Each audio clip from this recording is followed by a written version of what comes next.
personajes de la historia de segunda línea, si se quiere, que fueron muy importantes para la construcción del país? Sí, sin duda. Por ejemplo. Juan José Paso. Ajá. Juan José Paso fue un hombre que siempre estuvo comprometido con la revolución. Fue secretario de la primera junta, secretario de la Junta Grande, integró el primer triunvirato, el segundo triunvirato y fue secretario del Congreso de Tucumán. Ah, claro. Él es el secretario, porque era rotativa la presidencia y la presidencia y la secretaría, y justo estaba Narciso Laprida como presidente y él como secretario cuando los diputados de las provincias deciden votaron la independencia. Sí, después Juan José Castelli, Mariano Moreno, y infinidad. En las filas militares, en la Marina, por ejemplo. Porque En la Marina uno observa, por ejemplo, calles que tienen determinados nombres, sí, que homenajean a esas figuras, pero muchas veces no son conocidos, ¿no? No, por ejemplo, el Alférez Sobral, Gurruchaga, Drummond, Buchardo. Claro, Bullard. Claro, Bullard. Lo que sucede es que los próceres de la Armada eran casi todos extranjeros, por ejemplo, porque sí, se habían formado en se Europa. formaron en Europa, claro. Y ya no los sentimos como nuestros, sino los sentimos como personas de otro país, ¿no? Y después creo que el último militar que yo admiro como en los últimos tiempos de la Argentina, creo que fue el general Mosconi, ¿no? Mosconi. Fue uno de los que tuvo una visión de futuro con respecto a la exploración y a la industrialización de los hidrocarburos. Claro. Pienso que ahí está el gran hacedor de yacimiento petrolífero. Sí, que todavía sigue siendo, indudablemente con el paso de muchos años, sí, señor, un recurso importante para el país, ¿no? Un recurso importante para el país. ¿Tenés alguna anécdota por contar, seguramente, de tanto que has leído, de alguna figura consular, digamos, de la historia argentina? Bueno, hay un hecho que sucede que me molesta, que también nos pinta como cuerpo entero, como sociedad, ¿no? En el año 1904, Manuel Belgrano estaba enterrado, o sepultado, mejor dicho, en la iglesia de Santo Domingo. Santo Domingo, pleno centro de Buenos Aires. Pleno centro de la capital federal. El centro antiguo de Buenos Aires. Sí. El presidente de la Nación, que era Julio Argentino Roca, decide hacer un monumento al lado del altar, donde está actualmente depositados los restos del general Belgrano. Cuando rompen la lápida, en ese momento sacan los restos mortales de Belgrano, los colocan en una bandeja de plata, y el ministro Joaquín B. González y el ministro Riccieri toman una pieza dental del prócer, uno cada uno. Una pieza cada uno. Una pieza dental cada uno.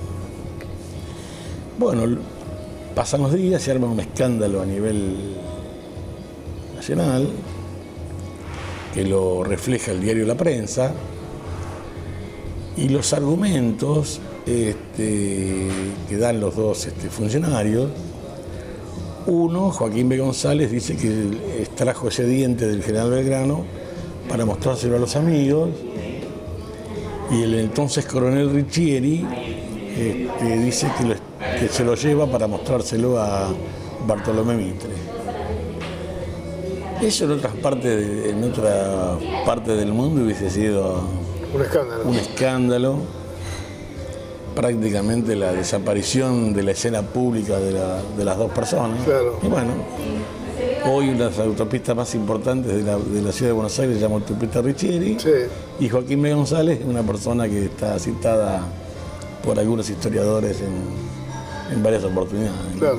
Cuando esa situación hubiese merecido otro destino, ¿no? O sea que cosas incorrectas se generaron siempre en la historia argentina, ¿no? Este es un hecho que no es muy conocido por lo visto, al menos yo no lo sabía, no lo conocía. Siempre hay situaciones.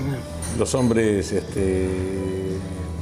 Bueno, también hubo hechos de desprendimiento personal. sí, por supuesto. ¿No? Bueno, Algo de eso conoce mucho también, ¿no?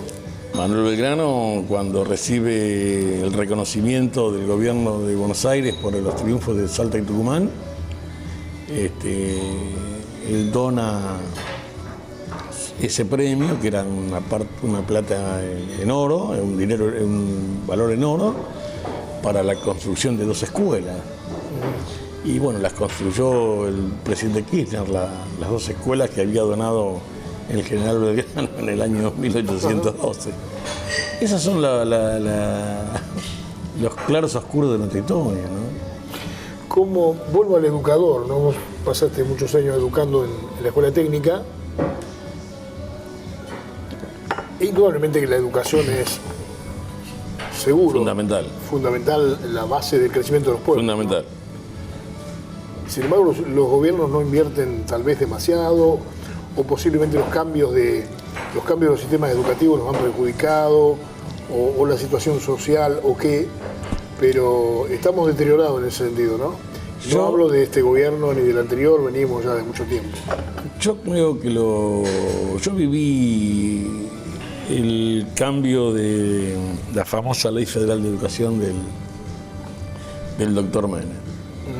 Bueno, eso fue un tiro de gracia a las escuelas técnicas. Muchas escuelas técnicas de nuestro país y algunas de la región en aquellos años decidieron cerrar los talleres. Es más, algunas vendieron hasta la maquinaria. Y retrocedimos muchísimo porque empezaron a suceder cosas que ya habían fracasado en otros países. En España, por ejemplo, había fracasado. Y nosotros tenemos la bendita costumbre de insistir sobre cosas que no tienen ningún tipo de futuro porque han fallado en otros países. Sí, claro. Estamos convencidos que ese es el camino. Aquella educación que se importó de España no fue útil. No, lamentablemente no. Y el daño, cuando uno hace una reforma educativa, el daño lo pensás a ver a los 10, 12 años. O sea, lo que se hizo en el 94 afloró a su máximo esplendor a partir del año 2006. Ajá. Y hoy estamos pagando las consecuencias. Hablando de hoy, ya sos un hombre jubilado. Sí. Estás disfrutando con tu esposa, Iris Mangas, y tu hijo, Paulo. Paulo, mi hijo de corazón. Un muy buen momento, ¿no? Un buen momento, sí. Estamos muy bien. Creo que mi vida en este último año ha cambiado radicalmente. He dejado las obligaciones laborales en la parte municipal y en la escuela. Y bueno, ahora tengo el tiempo para mí, ¿no? De pronto, cuando alguien se jubila y dice, ¿qué voy a hacer con mi vida? Y sin embargo hay cosas para hacer, ¿no? Cuando uno tiene un espíritu, sí, por supuesto, un espíritu amplio. Sí, yo, mis días no están vacíos. Claro. Actividades siempre lo tiene, a lo mejor no con la rigidez o la puntualidad que uno tiene que tener cuando tiene un compromiso laboral formal. Hago algunas cosas, no me... Estás en una institución de servicio. Estoy en una institución de servicio.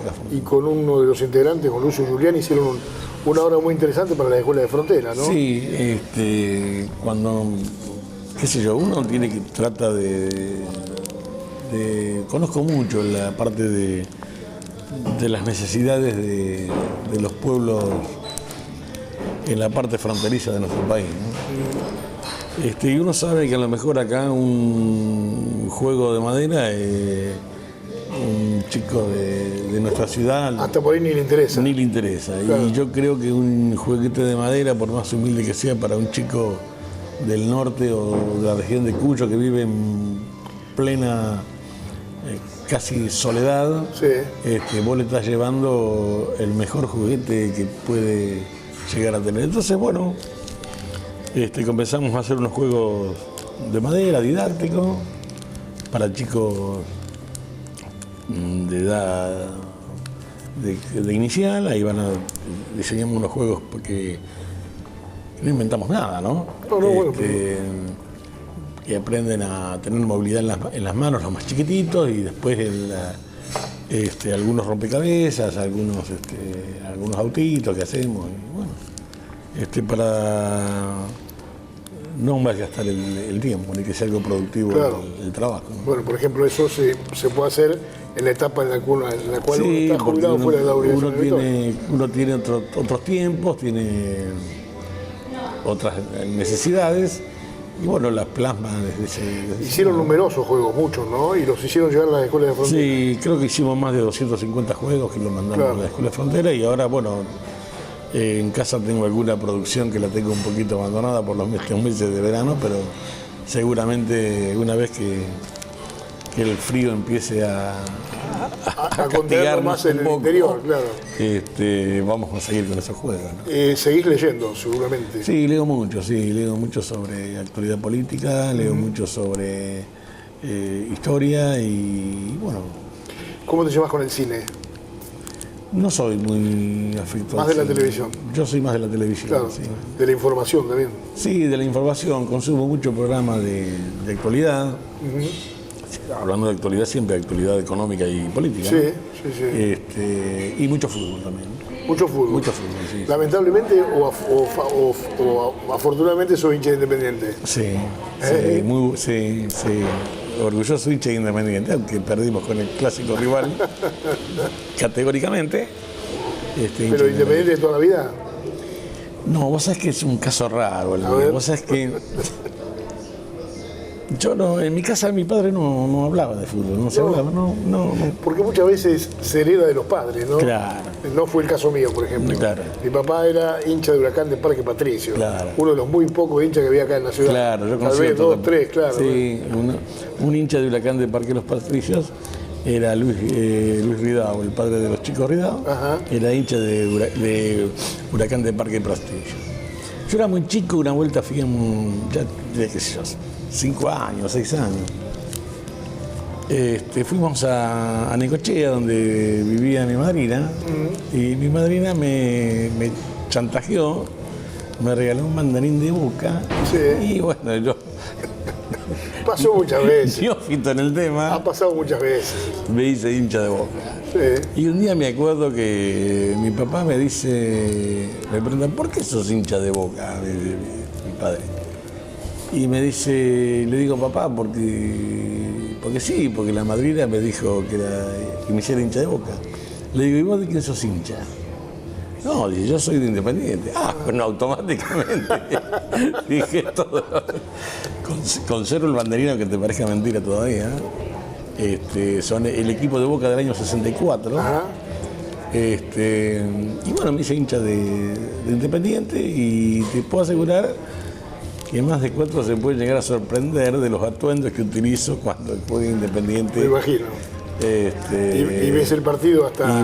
Veo el partido, claro, y... Con la camiseta puesta. Por supuesto, camiseta, tengo algunas bufandas y algunos sombreritos también. Esa dualidad que tuviste cuando eras chico, que te cambiaste de una cosa para la otra, actualmente o en el transcurso de los años la perdiste. Es decir, creo que sos un hombre de definiciones concretas. Absolutas, ¿no? Sí. Y concretas, ¿no? Sí, pero Independiente, tuve mucha suerte.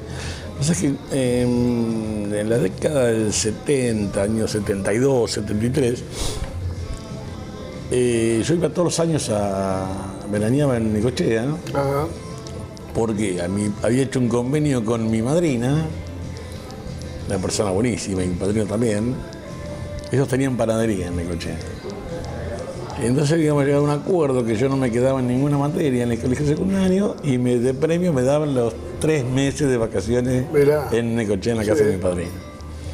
Bueno, obviamente en aquellos años las clases terminaban el 30 de noviembre y Miguel a las 7 menos cuarto tomaba el Pampa que salía de calle Alsina. Sí. Ah, sí. Y me iba a Necochea. Y en una de esas idas a Necochea, Independiente hacía la pretemporada en Necochea, y mi padrino llevaba las medias lunas y las facturas a un residencial que se llamaba Las Nieves, donde se alojaba el Club Atlético Independiente. Sí. Y ahí me conocí a todos los jugadores de Independiente, Claro. conocí a Santoro, a Pavoni, a Monjes. Al Bocha.